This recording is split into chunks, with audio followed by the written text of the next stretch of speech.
itu nanti ada bermacam-macam. Ada orang beriman itu yang dimasukkan surga. Ada orang beriman itu yang dimasukkan ke dalam surga. Ada orang beriman itu yang disebut penduduk surga. Kenapa lain-lain, Pak? Karena waktu di dunia amalannya juga lain-lain. Ada orang beriman yang masuk surga. Ini paling murah tiketnya. Mau masuk surga?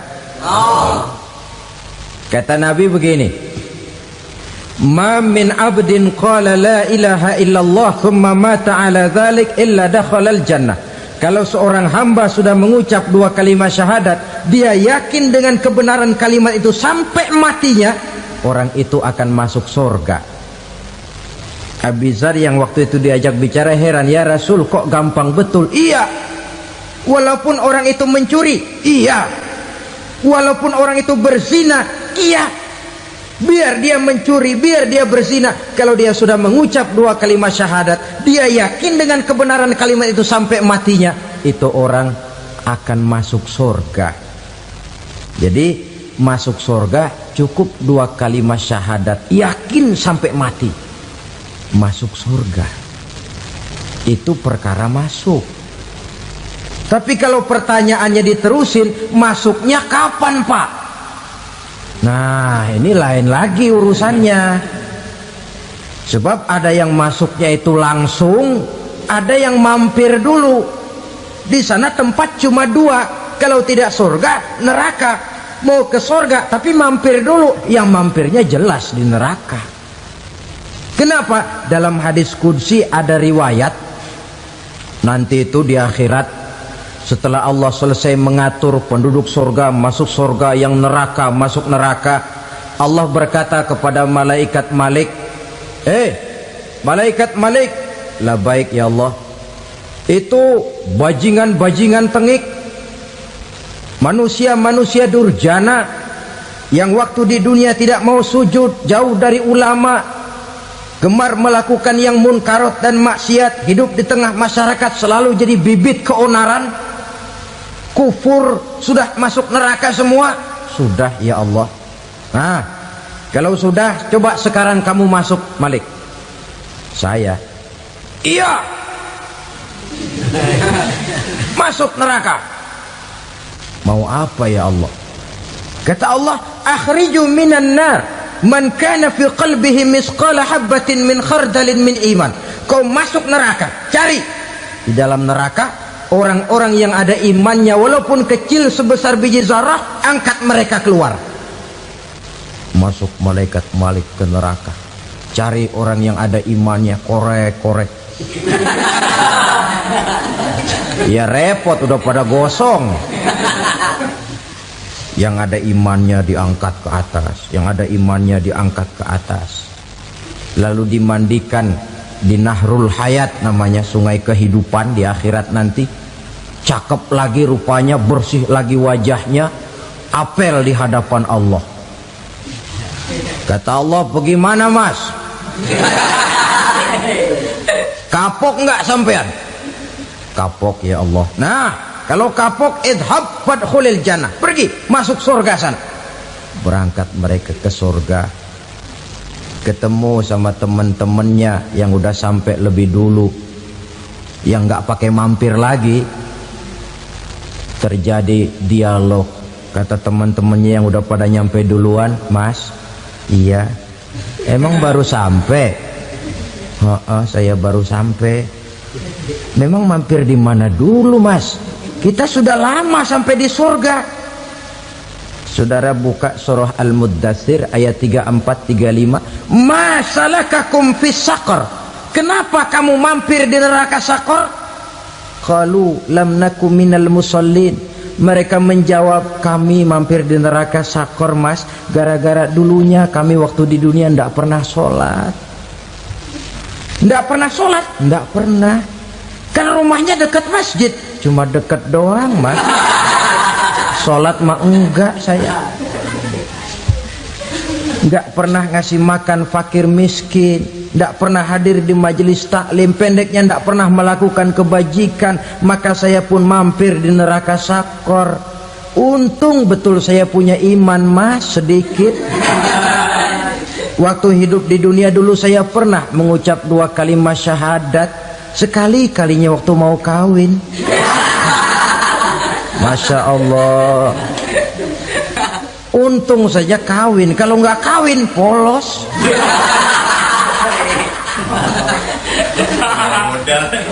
Itu juga pengulu sudah setengah mati ngajarin.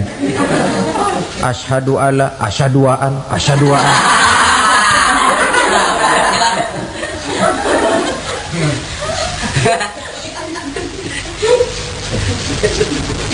Ini namanya masuk surga, ada mampir dulu.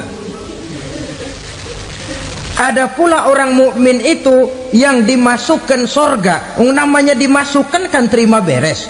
Saya masuk ke rumah, jalan sendiri, cari tempat sendiri. Saya dimasukkan ke dalam rumah, terima beres, pokok ada di dalam, itu dimasukkan namanya.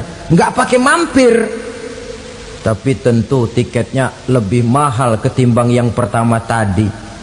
Apa kata Allah? Innal ladzina amanu wa amilus salihat la ukaffiranna anhum sayyi'atihim wa la udkhilannahum jannah. Sesungguhnya orang-orang yang beriman kemudian beramal soleh, kami hapuskan segala dosa dan kesalahannya, kami masukkan mereka ke dalam surga. Lihat ayatnya, Allah yang memasukkan, kita yang dimasukkan. Tidak pakai transit, tidak usah mampir. Cuma tidak cukup syahadat, tidak cukup amanu, tapi diiringi dengan wa'amilus salih. Iman, amal. Tidak cukup syahadat, lalu dibuktikan dia sholat, dia zakat, puasa, lalu dia melakukan berbagai macam kebajikan. Ini yang menyebabkan dia tidak pakai mampir di tempat yang bernama sakor. Lalu ada pula orang mukmin itu yang disebut penduduk surga. Wah, ini sudah VIP ini. Ashabul jannah, penduduk surga. Siapa mereka? Kata Allah, innal ladzina amanu summa istaqamu fala khaufun 'alaihim wala hum yahzanun ulaika ashabul jannah hum fiha khalidun. Sesungguhnya orang-orang yang beriman lalu istiqamah, tetap dalam melaksanakan perintah Allah, tidak goyah, tidak labil tapi stabil, istiqamah, mereka tidak takut dan tidak bersedih hati. Merekalah penduduk surga. Iman, istiqamah. Tidak punya duit, sembayang. Banyak duit, sembayang.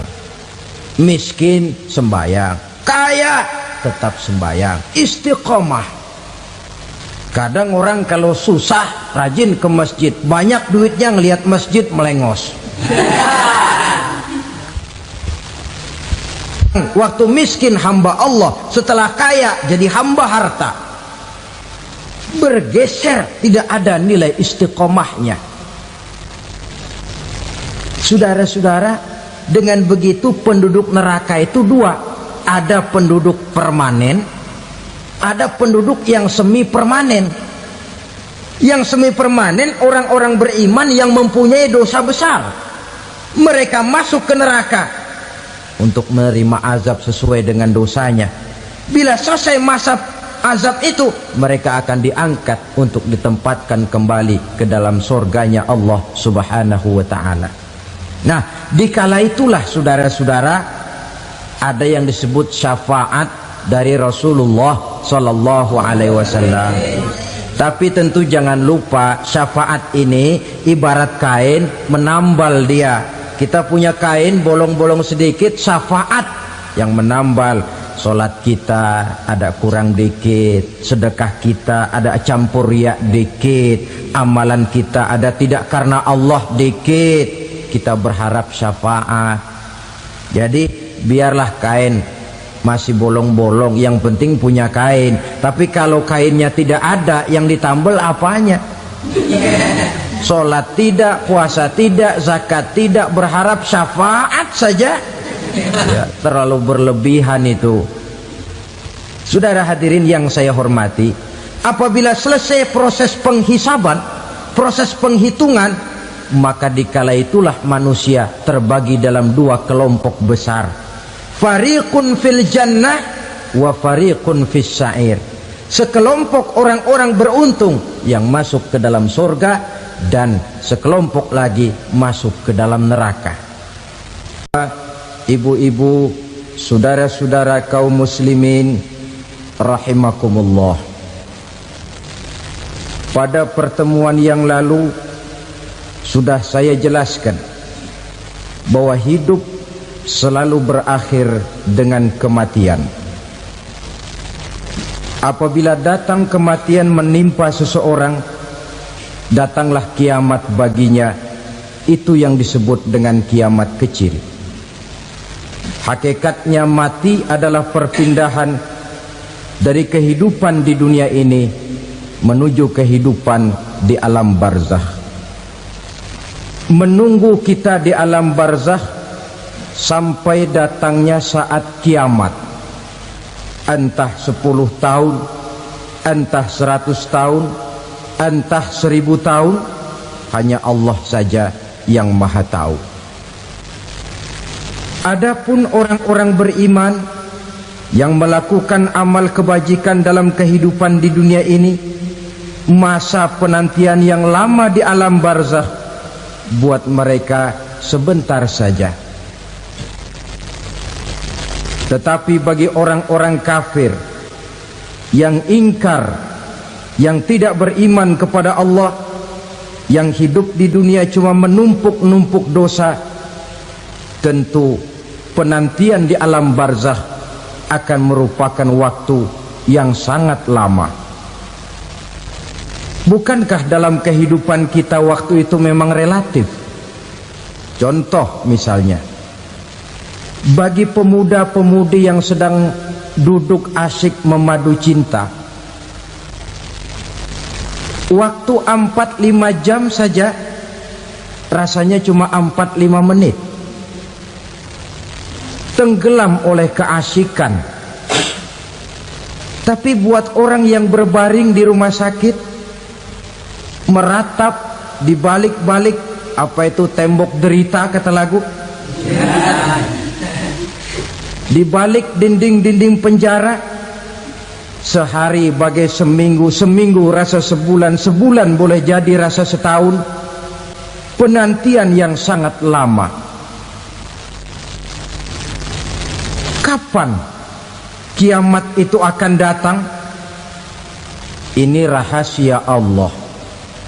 Jangankan kita yang orang awam, baginda Nabi sendiri tidak diberitahu oleh Allah kapan kiamat itu akan terjadi.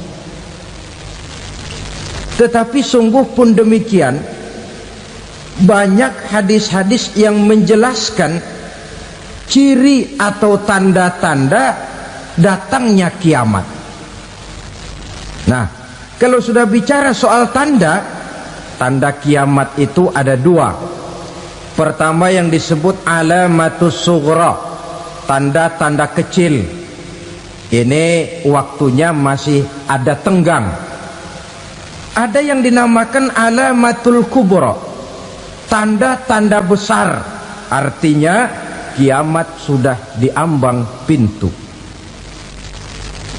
Apa tanda-tanda kecil dari datangnya hari kiamat itu?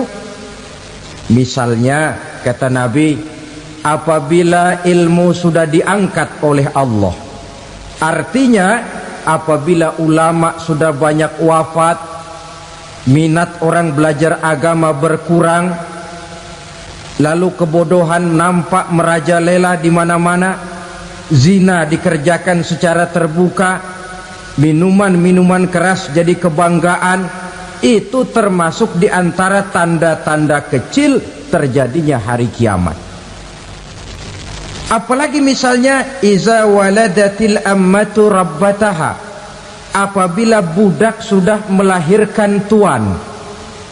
Apa maksudnya? Ada yang mentafsirkan apabila anak sudah bisa membudaki orang tuanya. orang tua yang melahirkan dia, yang membesarkan dia, demi setelah si anak besar jadi orang berpangkat, bertitel, berharta, berkedudukan, jadilah orang tua itu budaknya. Sehingga sering dibilang kalau orang tua kaya, anak jadi raja, tapi kalau anak yang kaya, orang tua sering jadi budak. Apalagi munculnya fitnah yang bergelombang, timbul perang antara dua bangsa yang besar, waktu berjalan terasa sangat pendek sekali. Itu merupakan tanda di antara tanda-tanda kiamat. Termasuk di dalamnya sulit membedakan mana laki, mana perempuan. Kan kalau tanda-tanda kayak begini sekarang sudah banyak kita lihat kan.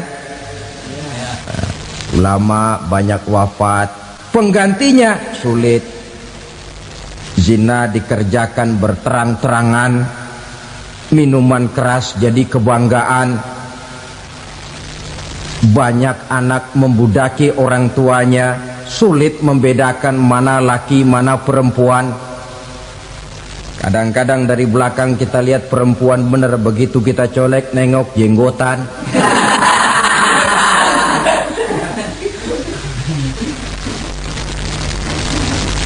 Ini termasuk tanda-tanda kecil, masih ada tenggang sampai akan terjadinya kiamat itu. Nah, yang dimaksud dengan tanda-tanda besar, ini tanda besar artinya kiamat sudah diambang pintu. Pertama, matahari terbit dari sebelah barat. Apabila matahari sudah terbit dari arah sebelah barat, tertutuplah sudah pintu taubat. Bersabda Nabi kita, la taqumus sa'atu hatta tatlu'a syamsu min maghribiha. Tidak akan datang hari kiamat sampai matahari terbit dari arah sebelah barat. Wa iza tala'at, manakala matahari telah terbit dari arah sebelah barat, wara'ahan nasu, manusia banyak menyaksikan itu, amanu ajma'un, mereka pun lalu beriman. Yang tadinya kafir, yang tadinya ingkar, yang tadinya membangkang, setelah melihat matahari terbit dari sebelah barat, buru-buru beriman, berlomba-lomba mengucap dua kalimat syahadat. Tapi apa yang terjadi? Kata Nabi, wadzalika hina la yanfa'u nafsan imanuha lam takun amanat min qabl. Hari itu adalah hari yang iman sudah tidak berguna lagi bagi seseorang apabila sebelumnya memang dia tidak pernah beriman. Au kasabat fi imaniha khaira, atau beriman tetapi tidak pernah melakukan kebajikan di dalam keimanannya itu. Hari yang sudah kasib, hari yang sudah terlambat, beriman tidak akan ada gunanya lagi. Ini pelajaran buat kita. Sebelum sang surya terbit dari sebelah barat, sebelum nafas sampai di tenggorokan, artinya pintu taubat masih terbuka. Kalau dua hal itu sudah terwujud, nafas sudah sampai di kerongkongan atau matahari sudah terbit dari arah sebelah barat, tertutuplah sudah pintu taubat. Tak ada lagi gunanya pangkat, jabatan, harta, bahkan beriman pun dalam suasana macam itu too late, kata orang Kulon. Sudah terlambat. Matahari terbit dari arah sebelah barat, itu tanda besar, artinya kiamat sudah diambang pintu. Lalu apalagi tanda besar? Munculnya Dajjal. Dajjal artinya pendusta-pendusta yang menyesatkan manusia. Ada dua macam Dajjal, saudara. Ada Dajjal kecil, ini Dajjal kelas 3. Kalau ini sejak zaman Rasulullah sudah ada itu. Tiap zaman ada. Di zaman Rasulullah misalnya ada yang bernama Aswad al-Unsi dari Yaman, ada yang namanya Musailamah al-Kazzab dari Yamamah, Ada yang namanya Ibnu Sayyad dari Madinah. Ini dajjal-dajjal di zaman Rasul. Musailamatul Kadzab memproklamirkan diri jadi nabi dia. Di zaman Rasul masih hidup. Ini dajjal zaman Nabi. Di zaman sahabat muncul dajjal-dajjal. Di zaman kita sekarang ini dajjal-dajjal pun gentayangan. Dajjal-dajjal kelas teri.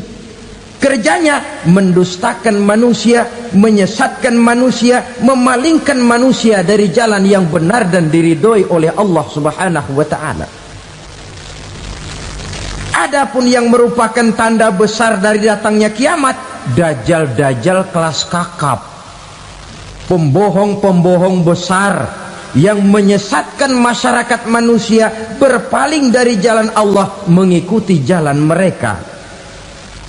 Apa sih ciri dajjal itu? Kata Nabi dalam hadis Bukhari Muslim, "Innad dajjala", sesungguhnya yang namanya dajjal itu yakhruju, satu saat akan muncul mendekati hari kiamat. Wa inna ma'ahu ma'an, si dajjal ini membawa air. Wa naran, dan juga membawa api. Dua simbol. Di tangan yang satu dia bawa air, di tangan yang satu dia bawa api. Wa ammal ladzi yarahu an-nasu ma'an fanarun, adapun yang orang banyak lihat air, hakikatnya adalah api. Yang dilihat api, hakikatnya adalah air. Oleh sebab itu, kalau api yang ditawarkan, ambillah air. Kalau air yang ditawarkan, pilihlah api. Maksudnya apa ini? Ini bahasa simbol, saudara-saudara. Dajjal bicaranya seolah-olah untuk kepentingan manusia, menawarkan surga. Surga yang dia tawarkan hakikatnya neraka. Hai manusia, kalau kau mau bahagia, jangan dekat-dekat dengan agama. Solat itu tidak efektif dan efisien, tidak produktif dari segi ekonomi itu. Menghadiri majelis taklim cuma buang-buang waktu. Tahajud, tasbih, tahlil, baca Quran, apa itu? Pekerjaan mubazir saja. Hidup ini cuma sekali, masa yang cuma sekali, manfaatkan dengan sebaik-baiknya. Mumpung, dibawanya sifat mumpung, tetapi dalam pengertian yang sangat negatif. Bicaranya seolah-olah untuk kepentingan manusia, tetapi sebenarnya menjerumuskan manusia. Menawarkan air, tapi sebenarnya api. Menawarkan api, tapi hakikatnya air. Buat apa kamu sholat? Buat apa kamu bayar zakat? Buat apa kamu puasa? Surga yang dicanangkan Dajjal, hakikatnya neraka. Neraka yang digambarkan Dajjal, pada dasarnya adalah surga. Jadi memutarbalikan fakta itu kerjaan Dajjal. Yang hak jadi batil, yang batil dibilang hak, yang benar jadi salah, yang salah malah jadi benar. Tuntunan disuruh jadi tontonan, tontonan malah menjadi tuntunan. Itu pekerjaan Dajjal profesinya. Zamannya Nabi Adam, Dajjalnya kan iblis. Betul? Betul. Apa sih gang kerayuan iblis itu? Allah setelah menciptakan Nabi Adam kan bilang, Adam, kau dan istrimu Hawa tinggal di surga ini. Seluruh fasilitas yang ada di surga persilahkan kau nikmati. Satu yang tidak boleh, jangan coba-coba dekati pohon khuldi. Dekat saja jangan, apalagi sampai memetiknya. Datang Dajjal yang namanya iblis ini. Adam, kamu tahu nggak kenapa tidak boleh makan buah khuldi? Ya nggak tahu, pokoknya saya dilarang. Bodoh kamu Dam. Khuldun artinya kekal. Kalau kamu makan itu buah, kau akan kekal di surga buat selamanya. Allah tidak kepengen, maka dilarang kamu makan buah khuldi. Kalau kau ingin kekal di surga Adam, makan saja. Saya bicara begini ini untuk kepentingan kamu Adam. Ini kan ciri-ciri Dajjal. Bicaranya sih seolah-olah untuk kepentingan Nabi Adam, hakikat sebenarnya menjerumuskan Nabi Adam supaya ingkar dan melanggar larangan dari Allah Subhanahu wa ta'ala. Jadi setelah muncul Dajjal, timbul kekacauan-kekacauan di masyarakat. Banyak yang terpengaruh, terpedaya dan terpesona, termasuk mereka yang memproklamirkan diri jadi nabi, mereka yang memproklamirkan diri jadi rasul di zaman sesudah Rasulullah wafat. Itu adalah Dajjal. Maka saya ingatkan, kalau di zaman kita sekarang ini ada orang ngaku jadi nabi, ada orang ngaku jadi rasul, biar bahasa Arabnya kental, Quran hafal, hadis ribuan hadis hafal, biar pakai serban sampai menyengser ke tanah, bahasa Arabnya fasih, tapi dia mengaku jadi nabi, jadi rasul, kita umat Islam wajib tidak percaya, wajib untuk tidak percaya. Itulah dajjal zaman kita sekarang ini. Tidak mustahil mereka datang mempengaruhi orang awam supaya berpaling dari Rasulullah, mengikuti mereka. Nah, di akhir zaman nanti, mendekati hari kiamat, dajjal ini muncul, dajjal kelas kakap, menyesatkan masyarakat manusia untuk berpaling dari Islam, mengikuti seruan mereka. Apalagi di antara datangnya kiamat itu, tanda yang besar itu, turunnya Nabiullah Isa Al-Masih, putra Maryam. Menurut berbagai hadis yang sahih, Nabi Isa Al-Masih nanti akan turun lagi, tidak membawa risalah yang baru, tapi meluruskan risalah Islam ini yang telah banyak ditinggalkan oleh masyarakat. Bahkan ada hadis menjelaskan beliau akan membunuh Nabi, mematahkan kayu-kayu salib, lalu melaksanakan haji dan umrah mengikuti syariat Nabi Muhammad, bukan membawa agama baru, menjadi semacam mujaddid, reformer, menyelamatkan manusia dari bisikan Dajjal. Bahkan ada riwayat yang menjelaskan bahwa Nabi Isa berhasil mengalahkan Dajjal, mengembalikan masyarakat manusia kembali kepada ajaran Islam yang datang dari Allah, dibawa oleh Rasulullah Sallallahu Alaihi Wasallam. Dengan kata lain, turunnya Nabi Isa bukan sebagai Nabi dan Rasul baru, tetapi mengikuti syariat Nabi kita Muhammad Sallallahu Alaihi Wasallam. Saudara hadirin, ibu-ibu hadirat yang saya hormati, kemudian apalagi di antara tanda-tanda besar akan datangnya kiamat itu? Keluarnya asap atau awan. Kata Nabi, inna min asyrati sa'ah dukhanan yamla'u ma bainal masyriqi wal maghrib. Di antara tanda-tanda kiamat, munculnya awan antara langit dan bumi. Ini pun diperkuat dalam surah Ad-Dukhan ayat 10. Fartaqib yauma ta'tis sama' bidukhanin mubin fayughshan nas hadza azabun alim. Bagi orang-orang yang beriman, mereka biasa-biasa saja, tapi bagi orang kufur, datangnya asap dan awan ini merupakan azab yang kelewat pedih.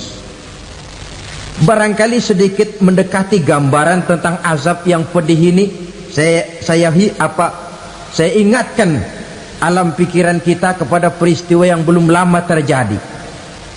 Pernah dengar berita bocornya reaktor nuklir di Chernobyl, Uni Soviet?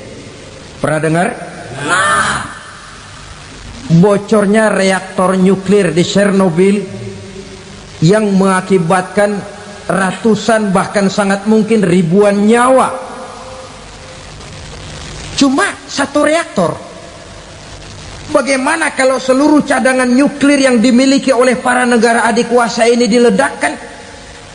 Bahkan yang konon menurut catatan cadangan nuklir yang dimiliki bersama oleh Amerika dan Rusia sekarang ini sudah sanggup memusnahkan 6 miliar manusia, 1,5 kali lebih banyak dari jumlah manusia yang nongkrong di permukaan bumi ini.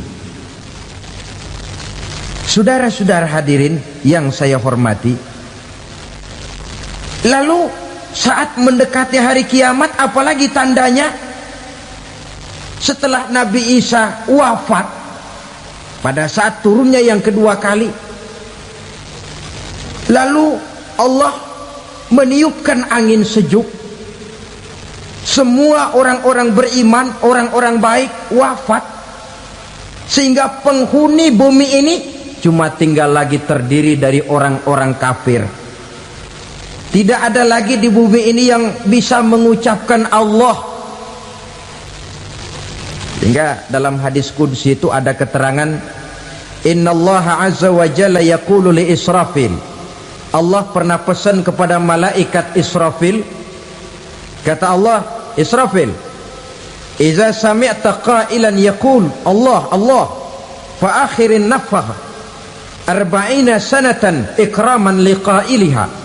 Hai Israfil, apabila kau dengar di permukaan bumi masih banyak orang yang mengucapkan Allah Allah, maka tunda sangkakala kiamat itu 40 tahun. Untuk apa? Ikraman liqailiha, menghormati orang yang mengucapkan Allah Allah itu. Wah, jadi karena sekarang masih banyak yang mengucapkan Allah, besar hatilah kita, masih jauh kiamat itu. Tapi jangan lupa, kiamat pribadi, kiamat kecil itu yang gak kita sangka-sangka. Ajal datang mencabut nyawa, itu kiamat pribadi, dan itu yang pasti kita hadapi, dan itu yang membuat kita tidak boleh bersikap main-main di dalam kehidupan sekarang ini. Saudara hadirin yang saya hormati, tidak ada lagi orang-orang muslim. Seluruh penduduk dunia ini kafir. Lalu terciptalah struktur sosial yang berlandaskan prinsip hidup semau gue. Bakal terjadilah prinsip di mana yang kaya menyantap yang miskin, yang kuat menindas yang lemah. Hidup sudah bagaikan di rimba belantara, berlaku hukum rimba, siapa yang kuat dia yang menang, siapa yang lemah menjadi mangsa. Timbul kekacauan, maksiat merajalela, munkarat menjadi-jadi, sehingga isi bumi ini penuh dengan segala macam perbuatan dosa. Tidak ada perlunya lagi alam diperpanjang temponya. Datang saat yang sudah dijanjikan oleh Allah Azza wa Jalla, maka terjadilah yang disebut kiamat kubra, kiamat besar, kiamat ancur-ancuran. Bagaimana kejadian ini dimulai? Dalam surah Az-Zumar ayat 68, Allah Subhanahu wa taala berfirman, wa nufikha fis suri fasa'iqa man fis samawati wa man fil ardi illa man sya'allahu. Maka manakala ditiuplah sangkakala, terkejutlah seluruh yang ada di langit dan seluruh yang ada di bumi. Bila saat kiamat datang, Allah perintah malaikat Israfil, Israfil, tiup sangkakalamu. Ditiuplah sangkakala oleh malaikat Israfil. Yang akibat daripada tiupan itu, seluruh yang ada di langit, seluruh yang ada di permukaan bumi terkejut. Yang ada di langit siapa? Malaikat kan. Bayangin aja kalau malaikat kaget, apalagi kita. Terkejut seluruh makhluk yang ada di bumi, yang ada di langit mendengar suara sangkakala itu. Bunyinya tidak sanggup kita bayangkan dahsyatnya. Ledakan nuklir, ledakan neutron belum apa-apa ketimbang bunyi sangkakala malaikat Israfil ini. Nah, lalu mendengar bunyi sangkakala ini, gemparlah makhluk, kacaulah alam. Bumi gempa, planet-planet bertabrakan, gunung meletus, air laut tumpah ke darat, angin topan bertiup, halilintar menyambar, lalu semua yang bernama hidup mati total. Mati bareng tanpa persiapan. La haula wala quwata illa billah.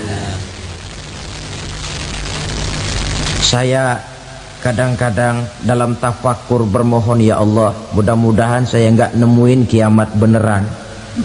Ngeri. Tidak bisa kita bayangkan macam apa suasana seperti itu. Allah saja banyak memberikan gambaran, misalnya Al-Qari'ah, wa mal qari'ah, wa ma adraka mal qari'ah. Kejadian yang menggemparkan. Tahukah kamu apa kejadian yang menggemparkan itu? Yauma yakunun nasu kal farasil mabsus wa takunul jibalu kal ihnil manfus. Pada saat itu manusia berterbangan bagai kupu-kupu, gunung berterbangan seperti kapas ditiup angin. Gunung saja macam kapas, konon lagi manusia. Kematian total, mulai semut sampai gajah mati, jin mati, iblis mati, malaikat mati. Malaikat saja mati. Saudara hadirin yang saya hormati, kematian total yang tanpa persiapan. Orang bilang, Pak, kalau mati bareng begitu yang repot malaikat maut dong ya, cabut sana, cabut sini. Itu kalau menurut logika kita, mestinya begitu menurut logika. Tapi logika juga yang nggak perlu serepot itu. Sebab untuk mematikan listrik di wilayah DKI, di wilayah Jakarta, nggak perlu tiap rumah didatengin, matiin, ya lama. Cukup dari kantor pusatnya saja PLN, tekan satu tombol, gelaplah seluruh Jakarta. Saudara hadirin yang saya hormati, kematian total. Lalu setelah kematian total, planet-planet juga mati, dalam arti tidak bergerak dan beredar. Angin mati, dalam arti tidak bertiup. Air mati, dalam arti tidak ada riak gelombang. Pokoknya semua mati. Kullu nafsin za'iqatul maut, semua yang bernafas mati. Dalam ayat lain, kullu man 'alaiha fan, semua yang ada di permukaan bumi fana. Yang kekal cuma Allah Subhanahu wa ta'ala. Yang paling belakang mati malaikat maut dan malaikat Israfil. Tapi mati juga sesuai dengan janji Allah. 40 lamanya. Tidak dijelaskan oleh Abi Hurairah 40 jam, apa 40 hari, apa 40 tahun. Hadis-hadis cuma menyebutkan 40 saja. Sunyi alam, yang tinggal cuma Allah saja lagi. Ketika itu Allah berseru-seru, katanya, limanil mulkul yauma, siapa para penguasa hari ini? Mana itu raja-raja dan penguasa yang dulu mengaku jadi Tuhan? Fir'aun, mana Fir'aun sekarang? Yang dulu jadi raja, merasa berhasil, sombong, lalu tidak mau turun-turun dari kekuasaannya, sampai kepada puncak kekurang ajarannya mengangkat diri jadi Tuhan. Mana itu Fir'aun?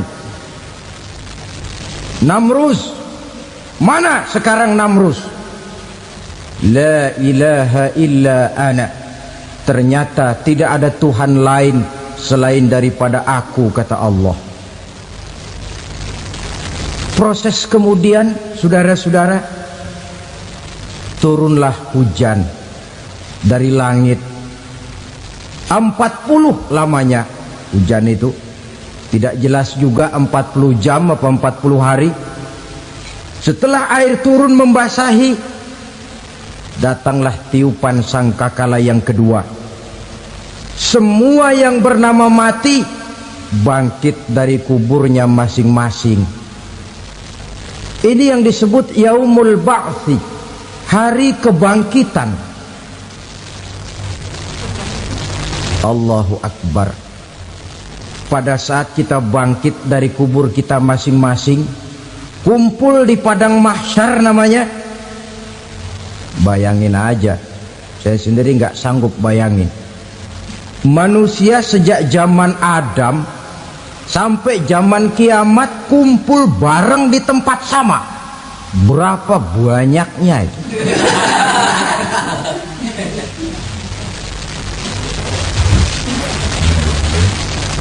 Dan yang luar biasa menurut satu riwayat, pada saat bangkit itu, Masya Allah, roman muka kita berubah, disesuaikan dengan amalan kita waktu di dunia ini. Barang siapa yang waktu di dunia amalannya itu amalan tikus, di akhirat nanti dia bangkit dari kubur, mukanya seperti muka tikus. Gagah betul badannya, tapi mukanya seperti tikus. Kenapa? Amalannya waktu di dunia seperti amalan tikus. Apa amalan tikus itu? Suka ngegeragoti barang yang sudah disimpan rapi-rapi.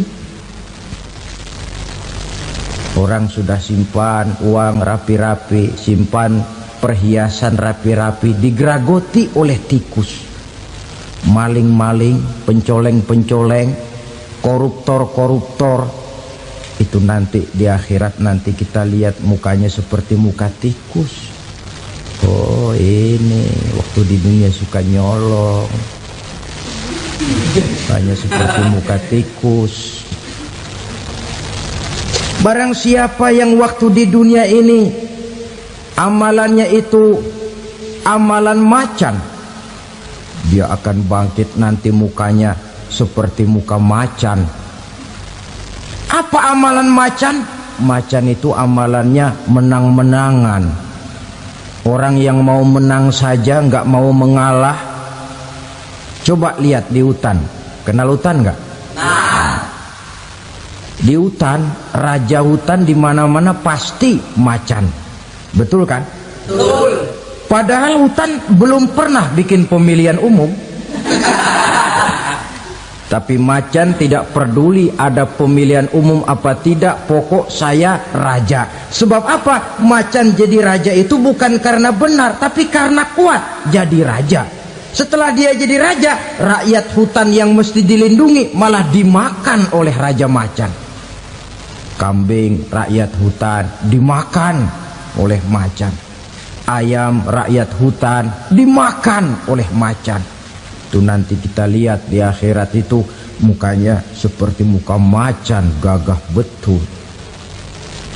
Lalu barang siapa yang di dunia ini amalannya itu seperti amalan anjing, nanti dia punya muka seperti muka anjing. Apa amalan anjing? Pertama, anjing itu kalau disuruh jaga rumah, dia tidak bisa membedakan mana maling, mana tamu. Biar yang datang maling, kalau bawa tulang, anjing kalem. Yang kedua, anjing itu akan setia kepada siapa saja yang memberinya roti. Siapa yang memberinya roti, itulah majikannya. Apa kata majikannya, pasti dia laksanakan. Soal benar atau salah dia tidak peduli. Setelah anjing dapat roti, dia tidak punya pilihan lain kecuali bilang, abdi mah kumaha juragan wae ayeuna mah.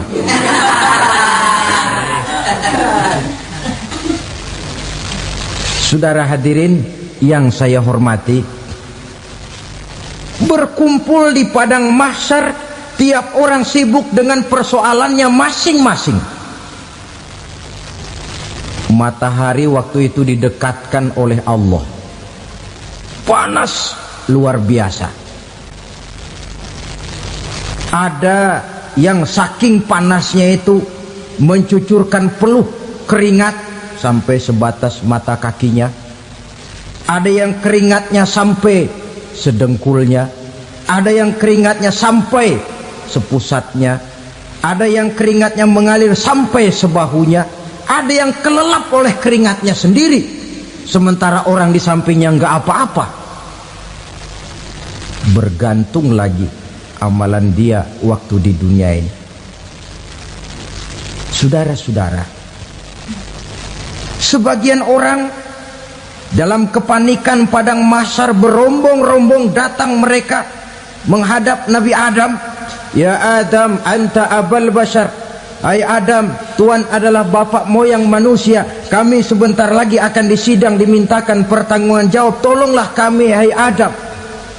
Kata Nabi Adam, jangankan nolongin sampean, saya sendiri tanggung jawab di hadapan Allah ketika dulu tidak boleh makan khuldi, saya serobot.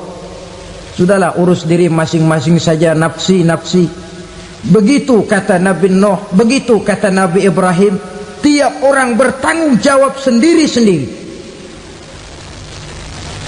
Ketika itulah saudara-saudara, nikmatnya menjadi umat Nabi besar Muhammad sallallahu alaihi wasallam. Sebab apa? Walaupun menurut abjad kita ini umat paling belakang, paling belakang kita ini toh, karena Nabi Muhammad adalah Nabi akhir, tapi akan dihisap lebih dulu, lewat di atas sirat lebih dulu, masuk surga lebih dahulu ketimbang umat-umat belakangan. Ketika Rasul mendekati ajal, beliau tanyakan itu kepada malaikat Jibril. Malaikat Jibril berkata, Muhammad jangan khawatir, Allah sudah berjanji, inni haramtul jannata ala sairil anbiya hatta tadkhulaha anta wa haramtuha ala sairil umami hatta tadkhulaha ummatuka. Surga aku haramkan buat seluruh nabi kecuali kalau engkau Muhammad sudah masuk ke dalamnya, dan surga aku haramkan buat seluruh umat kecuali kalau umatmu Muhammad sudah masuk ke dalamnya.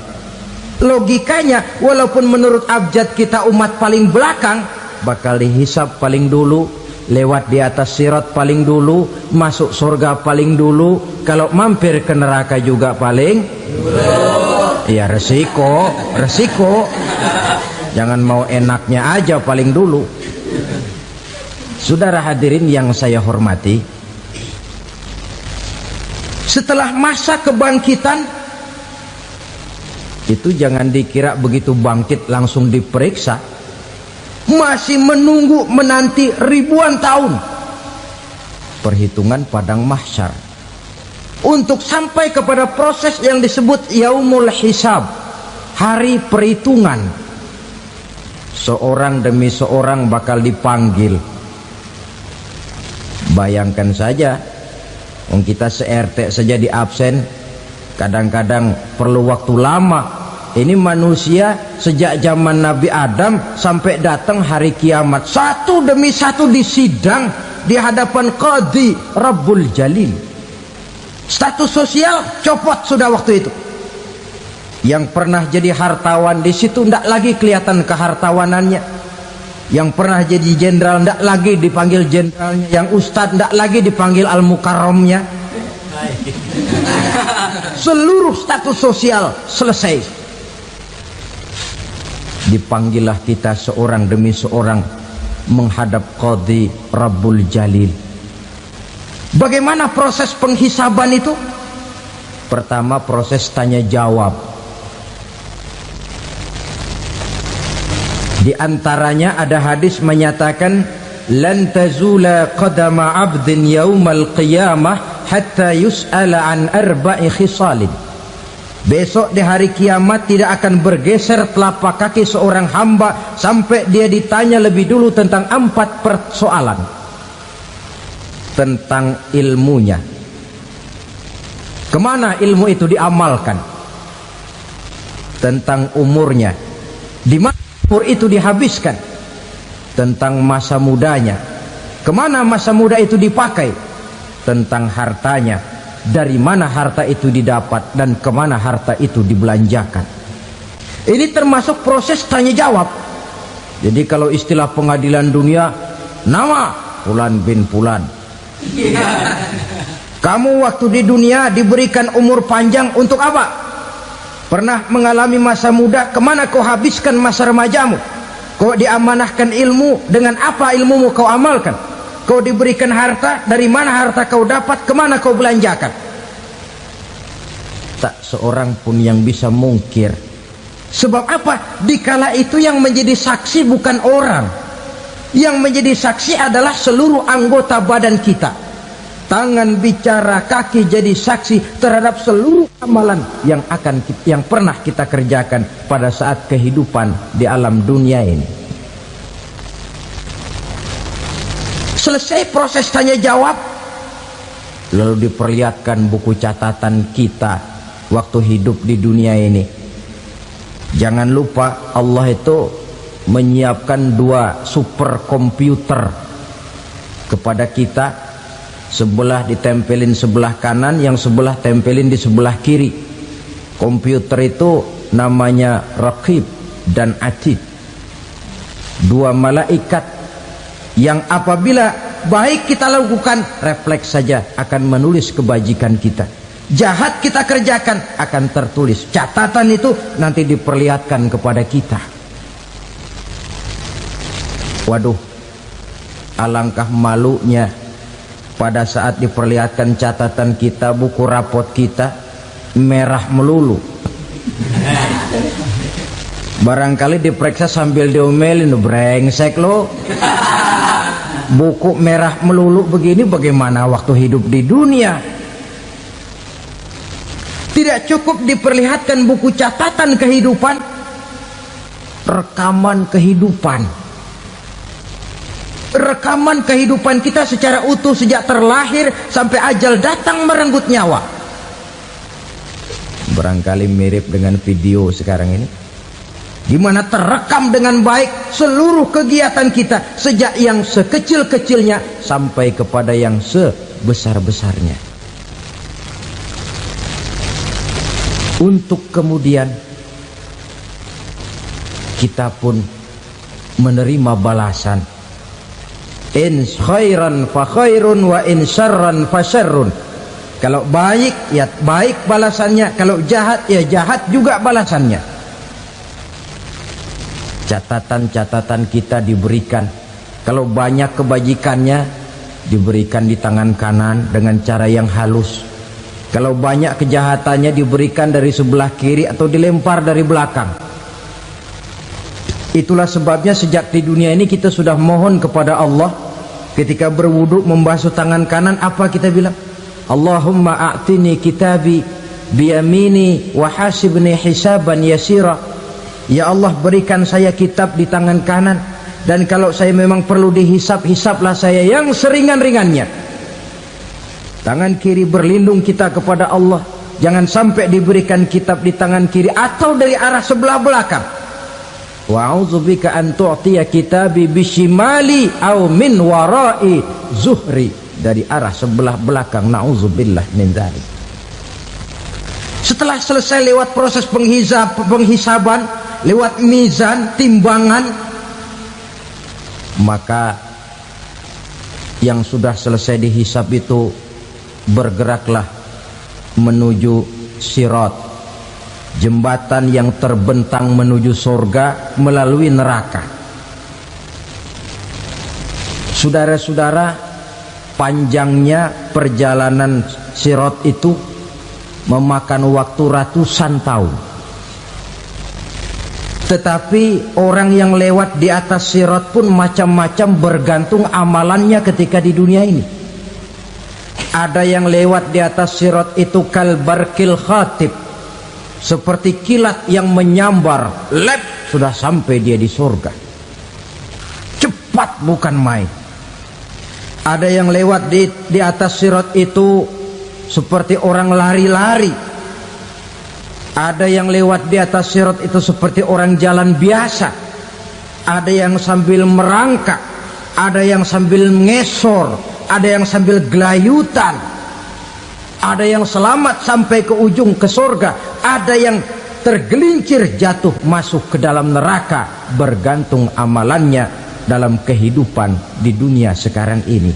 Tiap kita akan melewati yang namanya sirat ini. Saudara-saudara kaum muslimin yang saya hormati,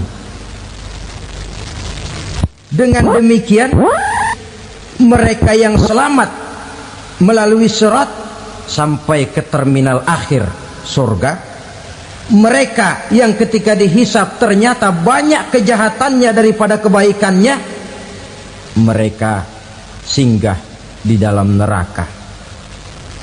Nah, adapun orang-orang yang beriman menurut ayat Quran dan hadis Nabi itu nanti ada bermacam-macam. Ada orang beriman itu yang dimasukkan surga. Ada orang beriman itu yang dimasukkan ke dalam surga. Ada orang beriman itu yang disebut penduduk surga. Kenapa lain-lain, Pak? Karena waktu di dunia amalannya juga lain-lain.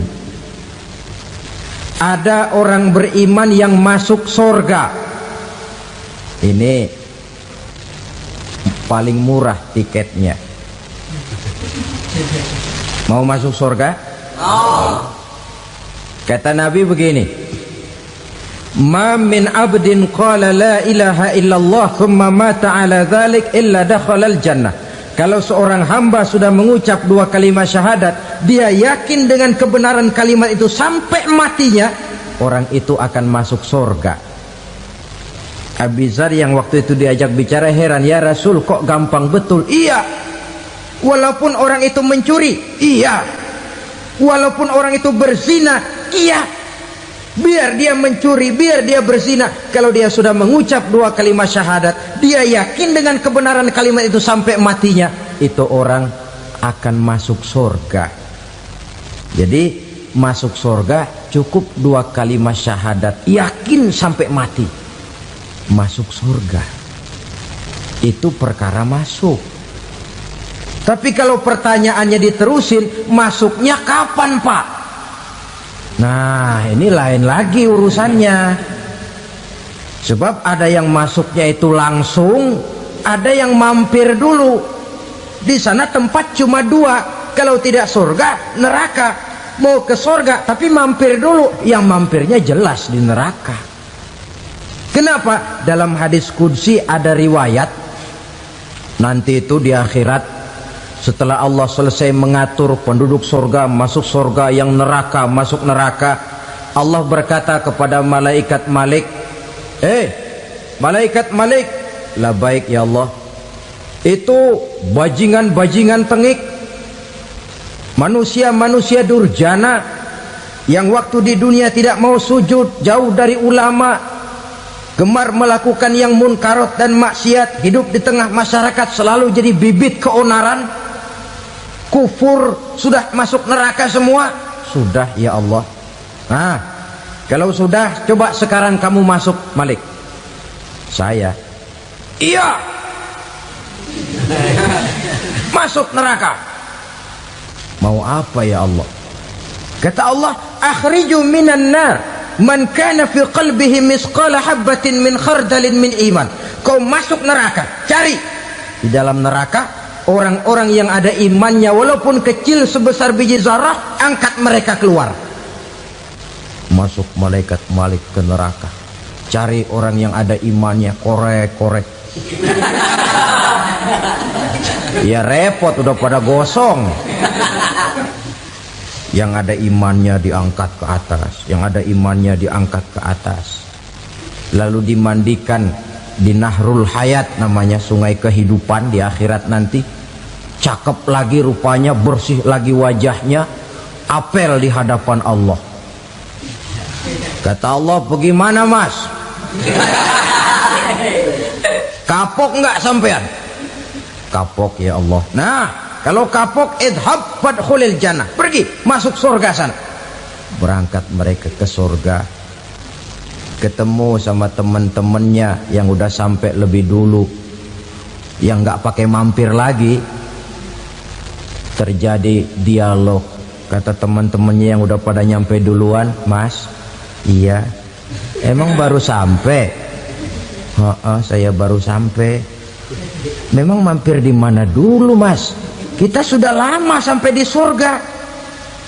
Saudara buka surah Al-Muddatsir ayat 34-35. "Ma salakakum fis saqar?" Kenapa kamu mampir di neraka Saqar? Qalu lam naku minal musallin.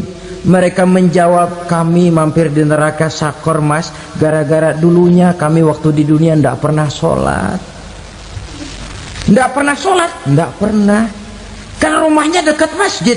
Cuma dekat doang, Mas. Sholat mah enggak saya.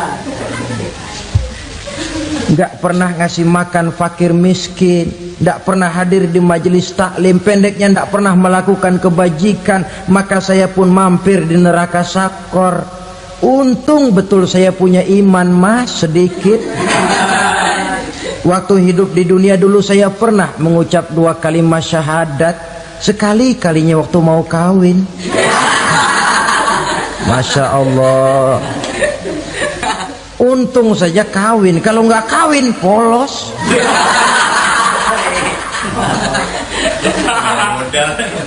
Itu juga pengulu sudah setengah mati ngajarin. Asyhadu alla, asyaduaan, asyaduaan.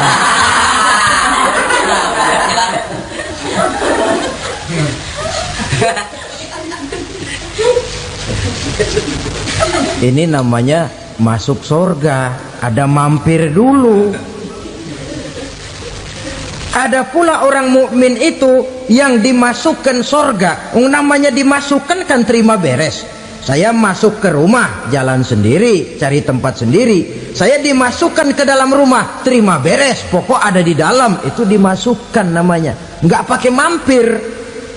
Tapi tentu tiketnya lebih mahal ketimbang yang pertama tadi. Apa kata Allah? Innal ladzina amanu wa amilus salihat la ukaffiranna anhum sayyi'atihim wa la udkhilannahum jannah. Sesungguhnya orang-orang yang beriman kemudian beramal soleh, kami hapuskan segala dosa dan kesalahannya, kami masukkan mereka ke dalam surga.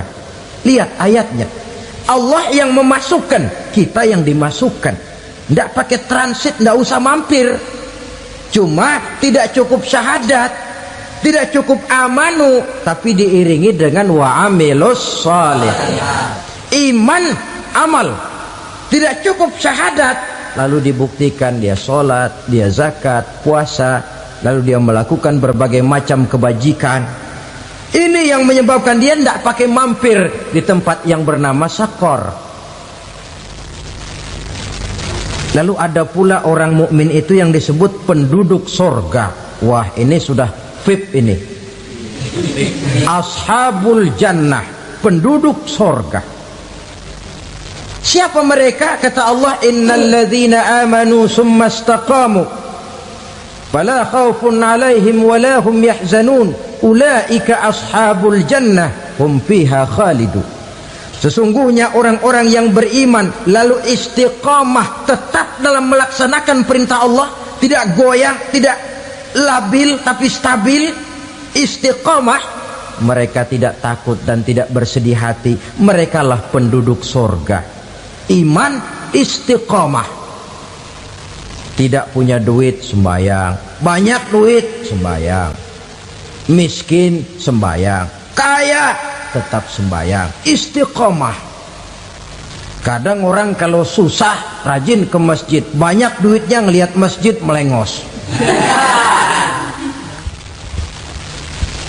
Waktu miskin hamba Allah, setelah kaya jadi hamba harta.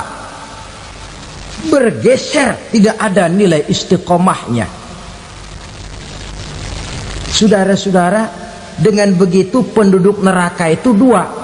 Ada penduduk permanen, ada penduduk yang semi permanen. Yang semi permanen orang-orang beriman yang mempunyai dosa besar. Mereka masuk ke neraka untuk menerima azab sesuai dengan dosanya. Bila selesai masa azab itu, mereka akan diangkat untuk ditempatkan kembali ke dalam surganya Allah Subhanahu wa ta'ala. Nah, dikala itulah saudara-saudara, ada yang disebut syafaat dari Rasulullah Sallallahu Alaihi Wasallam. Tapi tentu jangan lupa, syafaat ini ibarat kain menambal dia. Kita punya kain bolong-bolong sedikit, syafaat yang menambal.